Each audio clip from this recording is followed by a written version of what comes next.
ನಮಸ್ಕಾರ, ನೀವು ನೋಡ್ತಾ ಇದ್ದೀರಾ ತೇಜಸ್ ನ್ಯೂಸ್ ಕನ್ನಡ. ನಾನು ನಿಮ್ಮ ಸುಷ್ಮಿತಾ. ಬೀದರ್ ನಗರದ ಚಿಕ್ಕಪೇಟೆ ಸಮೀಪದ ಬಸವ ಮಂಟಪದ ನಿವೇಶನದಲ್ಲಿ ಜರುಗಿದ 21 ದಿವಸಗಳ ವಿಶ್ವಧರ್ಮ ಪ್ರವಚನ ಮೇ 3ರಂದು ಮುಕ್ತಾಯಗೊಳ್ಳಲಿದ್ದು, ಸಮಾರೋಪ ಸಮಾರಂಭವನ್ನು doctor S S. Siddareddy foundation doctor Guramma Siddareddy ಉದ್ಘಾಟನೆ ಮಾಡುವರು. ಈ ಮಂಗಲೋತ್ಸವಕ್ಕೆ ಉದಗೀರ, ಲಾತೂರು, ಹೈದರಾಬಾದ್, ಜಹೀರಾಬಾದ್, ಕಲಬುರಗಿ ಹಾಗೂ ಬೀದರ್ ಜಿಲ್ಲೆಯ ವಿವಿಧ ರಾಷ್ಟ್ರೀಯ ಬಸವ ದಳದ ಸುಮಾರು 2,000ಕ್ಕೂ ಅಧಿಕ ಶರಣ ಶರಣೆಯರು ಪಾಲ್ಗೊಳ್ಳಲಿದ್ದಾರೆ ಎಂದು ಬೆಂಗಳೂರಿನ ಚನ್ನಬಸವೇಶ್ವರ ಜ್ಞಾನಪೀಠದ ಪೀಠಾಧ್ಯಕ್ಷ ಪೂಜ್ಯ ಶ್ರೀ ಜಗದ್ಗುರು ಡಾಕ್ಟರ್ ಚನ್ನಬಸವಾನಂದ ಸ್ವಾಮೀಜಿಯವರು ಮಾತನಾಡಿ ತಿಳಿಸಿದರು. ಬೀದರ್ ನಗರದ ಪತ್ರಿಕಾ ಭವನದಲ್ಲಿ ಕರೆದ ಸುದ್ದಿಗೋಷ್ಠಿ ಉದ್ದೇಶಿಸಿ ಮಾತನಾಡಿದ ಅವರು, ಸಮಾರಂಭದ ನೇತೃತ್ವವನ್ನು ಬಸವ ಮಠದ ಪೂಜ್ಯ ಶ್ರೀ ಸದ್ಗುರು ಮಾತೆ ಸತ್ಯದೇವಿ ವಹಿಸಲಿದ್ದಾರೆ. ಮರಕಲ್ಲ ಗ್ರಾಮ ಪಂಚಾಯತ್ ಅಧ್ಯಕ್ಷೆ ಈಶ್ವರಮ್ಮ ಬಸವರಾಜ ಓಂಕಾರಿ ಅಧ್ಯಕ್ಷತೆಯನ್ನು ವಹಿಸಲಿದ್ದಾರೆ. ಮುಖ್ಯ ಅತಿಥಿಗಳಾಗಿ ತೆಲಂಗಾಣ ಲಿಂಗಾಯತ ಧರ್ಮ ಮಹಾಸಭಾ ಅಧ್ಯಕ್ಷ ವಿಜಯಕುಮಾರ ಪಟ್ನೆ, ಬೀದರ್ ಉದ್ಯಮಿ ಚಂದ್ರಶೇಖರ್ ಹೆಬ್ಬಾಳೆ, ಪತ್ರಕರ್ತ ಮಾಳಪ್ಪ ಅಡಸಾರೆ, ಡಾಕ್ಟರ್ ರಾಜಕುಮಾರ್ ಹೆಬ್ಬಾಳೆ ಸೇರಿದಂತೆ ಸಮಾಜದ ಗಣ್ಯರು, ಹಿರಿಯರು, ಯುವಕರು, ಮಹಿಳಾ ಮುಖಂಡರು ಒಳಗೊಂಡಂತೆ ಜಿಲ್ಲೆಯ ಎಲ್ಲಾ ತಾಲೂಕುಗಳ ಮತ್ತು ಗ್ರಾಮಗಳಿಂದ ಶರಣರು ಆಗಮಿಸಲಿದ್ದಾರೆ.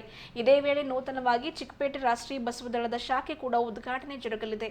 ಪ್ರವಚನದ ಮಂಗಲೋತ್ಸವದಲ್ಲಿ ಮಹಾಪ್ರಸಾದ ವ್ಯವಸ್ಥೆ ಮಾಡಲಾಗ್ತಾ ಇದ್ದು, ಯಾವುದೇ ಜಾತಿ, ಮತ, ಪಂಥಗಳ ಭೇದವಿಲ್ಲದೆ ಸರ್ವರು ಪಾಲ್ಗೊಳ್ಳಬೇಕು ಎಂದು ಪೂಜ್ಯರು ಈ ಮೂಲಕ ಕರೆ ನೀಡಿದರು. ಸುದ್ದಿಗೋಷ್ಠಿಯಲ್ಲಿ ರಾಷ್ಟ್ರೀಯ ಉಪಾಧ್ಯಕ್ಷ ಶಿವರಾಜ ಪಾಟೀಲ್ ಅತಿವಾಳ, ಅಶೋಕ್ ಪಾಟೀಲ್ ಚಿಕ್ಕಪೇಟ್, ಬಸವಂತರಾವ್ ಬಿರಾದರ್, ಬಸವರಾಜ ಪಾಟೀಲ್ ಚಿಕ್ಕಪೇಟ್, ಮಲ್ಲಿಕಾರ್ಜುನ್ ಜೈಲರ್, ನಾಗಶೆಟ್ಟಿ ರಾಂಪುರೆ, ಶಶಿಕುಮಾರ ಪಾಟೀಲ್, ಶಂಕರ ಪಾಟೀಲ್, ರವಿಕಾಂತ್ ಬಿರಾದರ್ ಸೇರಿದಂತೆ ಇನ್ನಿತರರು ಇದ್ದರು. ಎಲ್ಲ ಕಡೆಯಲ್ಲೂ ಕೂಡ ಜನಜಾಗೃತಿ ಮಾಡ್ತಕ್ಕಂಥ ಒಂದು ಅಗತ್ಯ ಇದೆ. ಮತದಾರರ ಜಾಗೃತಿ ಮಾಡ್ತಕ್ಕಂಥ ಅವಶ್ಯಕತೆ ಇದೆ ಮತ್ತು ಸಾಮಾಜಿಕ, ಧಾರ್ಮಿಕ, ಆರ್ಥಿಕ, ಶೈಕ್ಷಣಿಕ ಎಲ್ಲ ವಿಷಯಗಳು ಕೂಡ ಜನಜಾಗೃತಿ ಮಾಡ್ತಕ್ಕಂಥ ಒಂದು ಅವಶ್ಯಕತೆ ಇದೆ. ನಾವು ಕಳೆದ 35 ವರ್ಷಗಳಿಂದಲೂ ಕೂಡ ವಿಶ್ವಧರ್ಮ ಪ್ರವಚನ ಅನ್ನುವಂತಹ ಟೈಟಲ್ ಮೂಲಕ ಕೇವಲ ಕರ್ನಾಟಕ ಅಷ್ಟೇ ಅಲ್ಲ, ಮಹಾರಾಷ್ಟ್ರ, ತೆಲಂಗಾಣ, ಆಂಧ್ರ ಪ್ರದೇಶ, ತಮಿಳುನಾಡು, ದಿಲ್ಲಿ, ಭಾರತದ ರಾಜಧಾನಿ ದಿಲ್ಲಿಯಲ್ಲಿ ಕೂಡ ನಾವು ವಿಶ್ವಧರ್ಮ ಪ್ರವಚನದ ವೇದಿಕೆ ಮೂಲಕ ಜನಜಾಗೃತಿಯನ್ನು ಮಾಡ್ತಾ ಬಂದಿದ್ದೀವಿ. ಬೀದರ್ ನಗರದ ಹತ್ತಿರದಲ್ಲಿರ್ತಕ್ಕಂಥ ಹೊರವಲಯದ ನಮ್ಮ ಚಿಕ್ಕಪೇಟ್ ಗ್ರಾಮದ ಶರಣರಿದ್ದಾರೆ. ಅದು ಕೂಡ ಒಂದು ನಗರದ ಭಾಗನೇ ಅಂತ ಕರಿಬೋದು. ಚಿಕ್ಕಪೇಟದಲ್ಲಿ ಮುಖ್ಯ ರಸ್ತೆಯಲ್ಲಿ ನಾಂದೇಡ್ ಹೈವೇನಲ್ಲಿ ಬಸವ ಮಂಟಪದ ಒಂದು ನಿವೇಶನ, ಗ್ರಾಮಸ್ಥರೆಲ್ಲರೂ ಕೂಡ ನಮ್ಮ ಒಂದು ಸ್ಥಳದಲ್ಲಿ ಬಸವ ಮಂಟಪ ನಿವೇಶನದಲ್ಲಿ ವಿಶ್ವಧರ್ಮ ಪ್ರವಚನ ಆಗಬೇಕು ಅಂಥೇಳಿ ಫಿಕ್ಸ್ ಮಾಡಿದರು. ಇದೇ ತಿಂಗಳ ಒಂದು ಏಪ್ರಿಲ್ 12ರಿಂದ ನಾವು ಅಲ್ಲಿ ಪ್ರವಚನ ಪ್ರಾರಂಭ ಮಾಡಿದ್ವಿ. 22ನೇ ದಿವಸ ಅಂದರೆ ಮೇ 3ನೇ ತಾರೀಕಿಗೆ 22 ದಿವಸ ಆಗುತ್ತೆ. ಮೇ 3ನೇ ತಾರೀಕು ವಿಶ್ವಧರ್ಮ ಪ್ರವಚನದ ಸಮಾರೋಪ ಸಮಾರಂಭ ಅಥವಾ ನಾವು ಮಂಗಲ ಸಮಾರಂಭ ಅಂತ ಕರಿತೀವಿ. ವಿಶ್ವಧರ್ಮ ಪ್ರವಚನದ ಮಂಗಲ ಸಮಾರಂಭ ಮತ್ತು ಚಿಕ್ಕಪೇಟ್ ಗ್ರಾಮದ ರಾಷ್ಟ್ರೀಯ ಬಸವದಳದ ಒಂದು ಶಾಖೆಯ ಉದ್ಘಾಟನೆಯನ್ನು ನಾವು ಚಿಕ್ಕಪೇಟದಲ್ಲಿ ಮಾಡ್ತಾಯಿದ್ದೇವೆ. ಅಂದು ಸಾಯಂಕಾಲ ಶುಕ್ರವಾರ ಮೇ 3 ಸಾಯಂಕಾಲ 5 ಗಂಟೆಗೆ ಕಾರ್ಯಕ್ರಮ ಜರುಗ್ತಾ ಇದೆ. ಚುನಾವಣೆ ಬೇರೆ ಇರೋದರಿಂದ ನಾವು ಯಾರೂ ಹೆಚ್ಚು ರಾಜಕಾರಣಿಗಳನ್ನಾಗಲಿ ಮತ್ತು ಅದನ್ನ ಕರಿತಾ ಇಲ್ಲ. ನಾವು ಸಮಾಜದ ಎಲ್ಲ ಹಿರಿಯರು, ಗಣ್ಯರು, ಕರ್ನಾಟಕ ಮತ್ತು ಬೀದರ್ ಜಿಲ್ಲೆ ಅಷ್ಟೇ ಅಲ್ಲದೆ ಗಡಿ ಭಾಗವಾಗಿರ್ತಕ್ಕಂಥ ಉದಗೀರು, ಲಾತೂರು, ಜಹೀರಾಬಾದ್, ಹೈದರಾಬಾದ್, ಕಲಬುರಗಿ, ಬಿಜಾಪುರ ಹೀಗೆ ಒಂದು 8-10 ಜಿಲ್ಲೆಗಳಿಂದ ಶರಣರು, ಎಲ್ಲ ಪ್ರಮುಖರು, ಬಸವ ಧರ್ಮದ ಅನುಯಾಯಿಗಳು, ಶರಣ ಬಂಧುಗಳು ಆ ಒಂದು ಸಮಾವೇಶದಲ್ಲಿ ಭಾಗವಹಿಸ್ತಾ ಇದ್ದಾರೆ. ರಾಷ್ಟ್ರೀಯ ಬಸವದಳದ ಒಂದು ಸಮಾವೇಶವನ್ನು ಕೂಡ ಆ ಸಂದರ್ಭದಲ್ಲಿ ಇಟ್ಕೊಂಡು ಚಿಕ್ಕಪೇಟೆಯ ಶಾಖೆಯನ್ನು ಉದ್ಘಾಟನೆ ಮಾಡ್ತಾ ಇದ್ದೀವಿ. ಇಂದಿನ ಒಂದು ಪ್ರಸ್ತುತ ಸಂದರ್ಭದಲ್ಲಿ ಈ ಬಸವ ತತ್ವದ ಪ್ರಚಾರ ಭಾಳ ಅಗತ್ಯ ಇದೆ ಅಂತ ತಿಳ್ಕೊಂಡು ನಾವು ಒಂದಾದ ನಂತರ ಒಂದು ಕಾರ್ಯಕ್ರಮಗಳನ್ನು ಮಾಡ್ತಾ, ಈ ಮುಂಚೆ ಧಾರವಾಡದಲ್ಲಿ ಪ್ರವಚನ ಮಾಡಿ ಅಲ್ಲಿ ಮುಗಿದ ನಂತರ ಇಲ್ಲಿ ನಾವು ಚಿಕ್ಕಪೇಟೆದಲ್ಲಿ ಹಾಕ್ಕೊಂಡಿದ್ದೀವಿ. ಚಿಕ್ಕಪೇಟೆದಲ್ಲಿ ಮುಗಿದ ನಂತರ ನಾವು ಮತ್ತೊಂದು ವಿಶೇಷ ಕಾರ್ಯಕ್ರಮವನ್ನು ಹಮ್ಮಿಕೊಂಡಿದ್ದೀವಿ. ಅದು ನಾನು ಡೀಟೇಲ್ ಆಗಿ ನಿಮಗೆ ಮತ್ತೊಂದು ದಿವಸ ಹೇಳ್ತೀನಿ. ಸುಮ್ಮನೆ ಸಹಜವಾಗಿ ನಮ್ಮ ಒಂದು ಗುರು ಬಸವಣ್ಣನವರ ತತ್ವಗಳು ಕೇವಲ ಕರ್ನಾಟಕ ಅಥವಾ ಭಾರತಕ್ಕಷ್ಟೇ ಅಲ್ಲ, ನಮ್ಮದು ವಿಶ್ವಧರ್ಮ ಆಗಿರೋದ್ರಿಂದ ಯಾವ ಒಂದು ಸ್ಥಳದಲ್ಲಿ ಮಹಾತ್ಮ ಗಾಂಧೀಜಿಯವರು ಕರಿಯರಿಗೋಸ್ಕರ ಹೋರಾಟವನ್ನು ಮಾಡಿ ಯಶಸ್ವಿಯಾಗಿ ಅಂಥ ಒಂದು ದಕ್ಷಿಣ ಆಫ್ರಿಕಾದಲ್ಲಿ ಅವರು ಸೆರೆಮನೆ ವಾಸವನ್ನು ಅನುಭವಿಸಿದರು.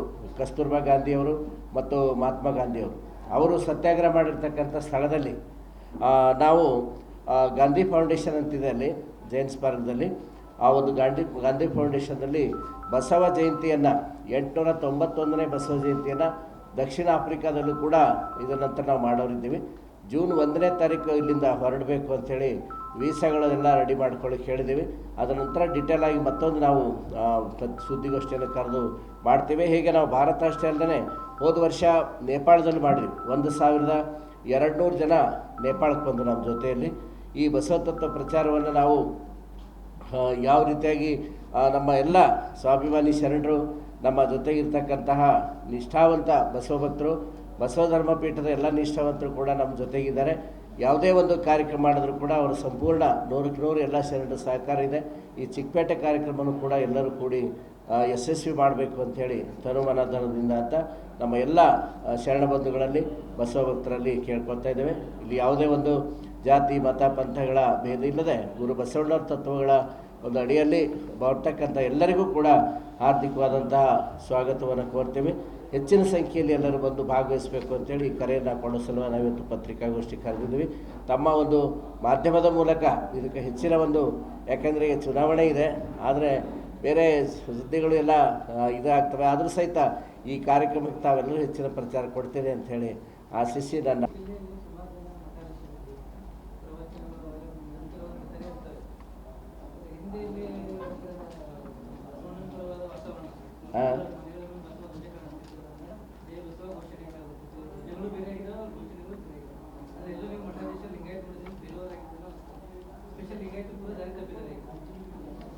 ಯಾವ ವಿಷಯ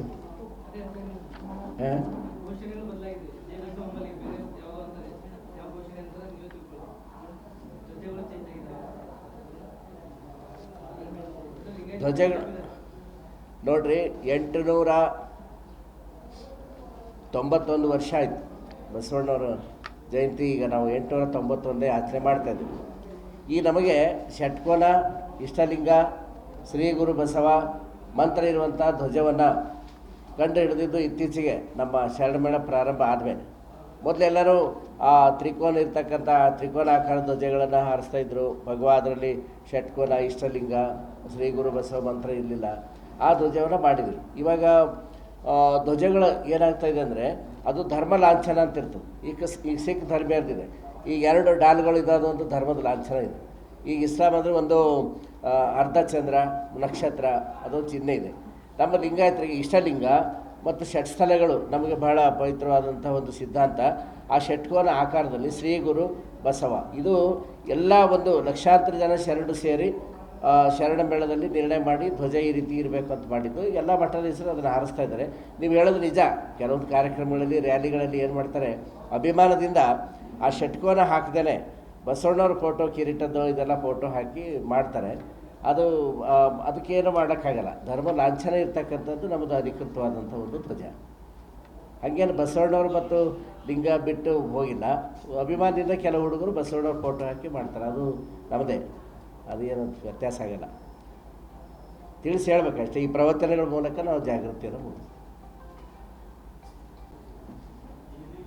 ಹೇಳಿ.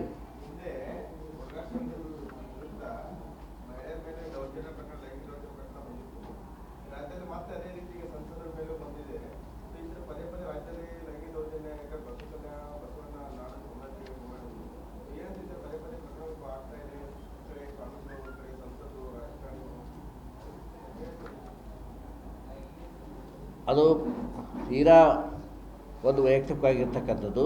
ಈ ಒಂದು ನಾಡಿನ ಕಾನೂನಿದೆಯಲ್ಲ, ಆ ಅಪರಾಧ ಮಾಡಿರ್ತಕ್ಕಂಥವ್ರು ಯಾರೇ ಆಗಿರ್ಬೋದು. ಈಗ ನೀವು ಹುಬ್ಬಳ್ಳಿ ಘಟನೆ ಆಯಿತು, ಫಯಾಜ್ ಅನ್ನುವಂಥವ್ರು ನೇಹ ಹಿರೇಮಠನ ಕೊಲೆ ಮಾಡ್ದ, ಇದಾಗಿರ್ಬೋದು. ಅಥವಾ ಈಗ ರಾಜಕಾರಣಿಗಳ ಮಕ್ಕಳದು ನೋಡ್ತಾ ಇದ್ದೀರಿ, ಈಗ ದಿವಸ ಬರ್ತಾಯಿದೆ.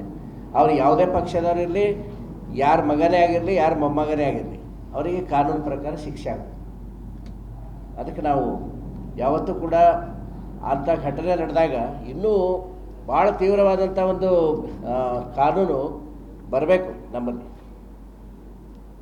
ಯಾಕೆ ಅಂತಂದರೆ ಅಂತಹ ಒಂದು ಲೈಂಗಿಕ ದೌರ್ಜನ್ಯ, ಕಿರುಕುಳ, ಹೆಣ್ಣುಮಕ್ಕಳ ಮೇಲೆ ಅತ್ಯಾಚಾರ, ಕೊಲೆ, ಇವಳು ಪ್ರತ್ಯಕ್ಷ ನೋಡಿ ಎಲ್ಲ ಗೊತ್ತಾದ ಮೇಲೆ ಮತ್ತೆ ತನಿಖೆ ಮಾಡ್ತೀವಿ ಅಂತೇಳಿ ಅವರಿಗೆ ಸರ್ಕಾರದ ಹಣದಲ್ಲಿ ರಕ್ಷಣೆ ಕೊಡ್ತಾರೆ.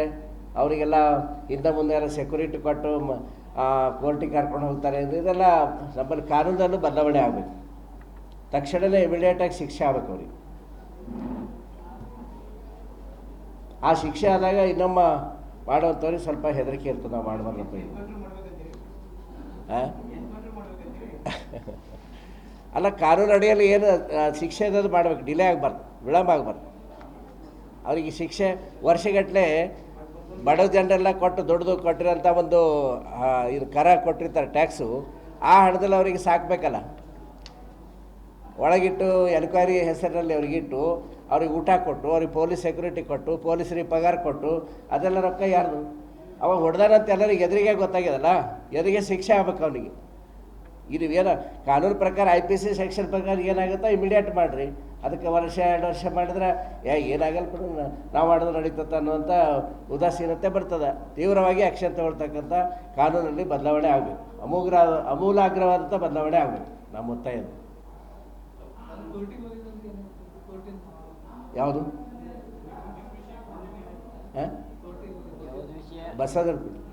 ಬಸವಧರ ಪೀಠದ ಈಗ ಅದು ವಿಷಯಾಂತರ ಮಾಡಿದಂಗೆ ಆಗುತ್ತೆ. ನಮ್ಗೆ ನಿಮಗೆಲ್ಲ ಗೊತ್ತಿರೋ ವಿಷಯನೇ ಇದೆ.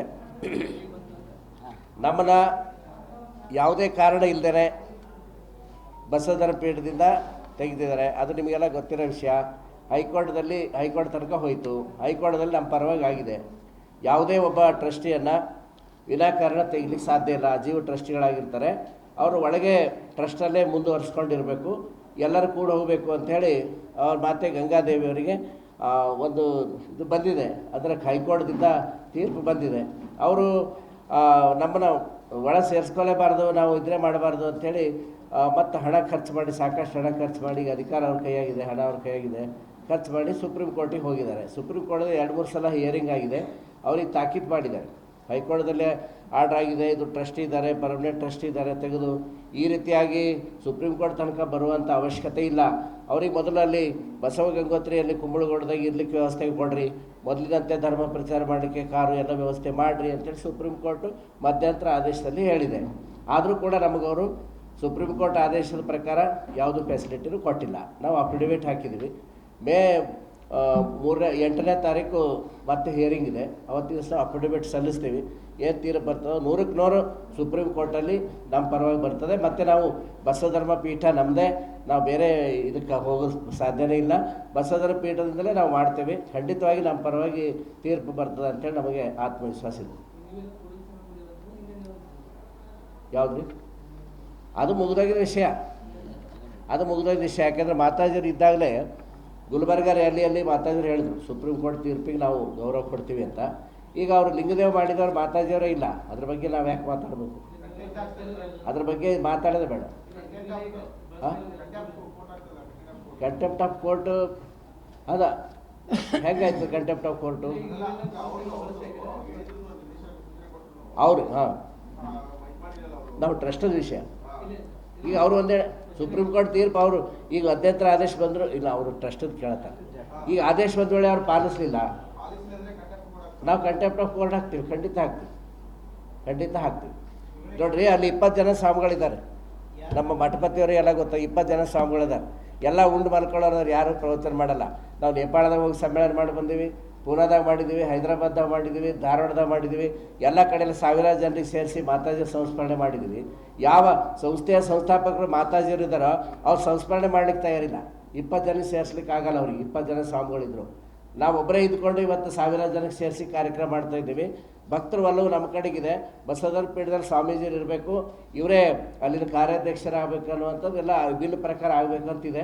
ಆ ವಿಲ್ ಪ್ರಕಾರ ಇಂಪ್ಲಿಮೆಂಟ್ ಆಗೋವರೆಗೂ ನಮ್ಮ ಹೋರಾಟ ನಡೀತದೆ. ನಾವು ಹೊರಗಿದ್ದರೂ ಕೂಡ ನಾವು ಬಸವಧರ್ಮ ಪೀಠದವರಾಗಿಯೇ, ಚನ್ನಬಸವೇಶ್ವರ ಜ್ಞಾನಪೀಠದ ಪೀಠಾಧ್ಯಕ್ಷರಾಗಿಯೇ ನಮ್ಮ ಪ್ರಚಾರ ಕಾರ್ಯ ನಡೀತಾ ಇದೆ.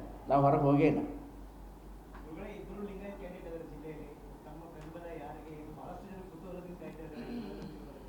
ಎಲ್ಲಿ ಇಲ್ಲ ಬೀದರ್ದಲ್ಲ ಏನು ಬೆಲ್ಲ ಬೀದರ್ದಲ್ಲ ನಾವು ಯಾರಿಗೆ ಹೇಳೋಕ್ಕಾಗಲ್ಲ ಹಂಗೆ. ಯಾಕಂದರೆ ಎಲ್ಲ ಪಕ್ಷದ ಭಕ್ತರು ಇರ್ತಲ್ಲ, ನಿಮಗೆ ಗೊತ್ತು. ಅದಕ್ಕೋಸ್ಕರ ಈ ದೇಶವನ್ನು ಉಳಿಸ್ತಕ್ಕಂಥವರು ಬಸವ ತತ್ವದ ಪ್ರಕಾರ ಯಾರು ನಡೀತಾರೆ, ಲಿಂಗಾಯತ ಧರ್ಮಕ್ಕೆ ಮಾನ್ಯತೆಯ ಪರವಾಗಿ ಯಾರಿರ್ತಾರೆ, ಪಾರ್ಲಿಮೆಂಟ್ದಾಗ ಯಾರು ಮಾತಾಡ್ತಾರೆ, ಅವರಿಗೆ ನಮ್ಮ ಬೆಂಬಲ ಇರ್ತದೆ. ಹಾಂ ಈಗ ಅವ್ರು ಡಿಸೈಡ್ ಮಾಡಲಿ ನೋಡಿ ಅವರೇ ಡಿಸೈಡ್ ಮಾಡಲಿ. ಹಾಂ ಹಾಂ ಹಾಂ ರಿಜೆಕ್ಟ್ ಮಾಡ್ಯಾರ. ಮತ್ತು ಜನರಿಗೆ ಎಲ್ಲರಿಗೆ ಗೊತ್ತೇ ಅದಲ್ಲ, ಲಿಂಗಾಯತರಿಗೆಲ್ಲ ಗೊತ್ತಿದೆ ರಿಜೆಕ್ಟ್ ಯಾರು ಮಾಡ್ಯಾರ, ಶಿಫಾರಸ್ ಮಾಡಿ ಯಾರು ಮಾಡ್ಯಾರ ಎಲ್ಲರಿಗೂ ಗೊತ್ತಿದೆ. ಅವ್ರು ಜನ ಡಿಸೈಡ್ ಮಾಡ್ತಾರೆ, ನಾವು ಧರ್ಮದ ಮಾನ್ಯತೆಗೆ ಯಾರು ನಮ್ಮ ಬೆಂಬಲಕ್ಕಿದ್ದಾರೋ ಅವ್ರಿಗೆ ನಮ್ಮ ಸಪೋರ್ಟ್. ಜಾತ್ಯತೀತವಾಗಿರಬೇಕು, ಬರೀ ಧರ್ಮದ ಹೆಸರಿನಲ್ಲಿ ಜಗಳ ಕೋಮು ಗಲಭೆ ಇವೆಲ್ಲ ನಡಿಬಾರ್ದು. ಒಟ್ಟು ಎಲ್ಲರೂ ಒಂದಾಗಿ ಬಾಳ್ತಕ್ಕಂತಹ ಒಂದು ಸಮಾಜವಾದ, ಸಮತಾವಾದ, ಜಾತ್ಯತೀತ ವಿಚಾರಗಳಿರ್ತಕ್ಕಂಥವ್ರು ನಮ್ಮ ಬೆಂಬಲ ಯಾವಾಗಲೂ ಇರುತ್ತೆ.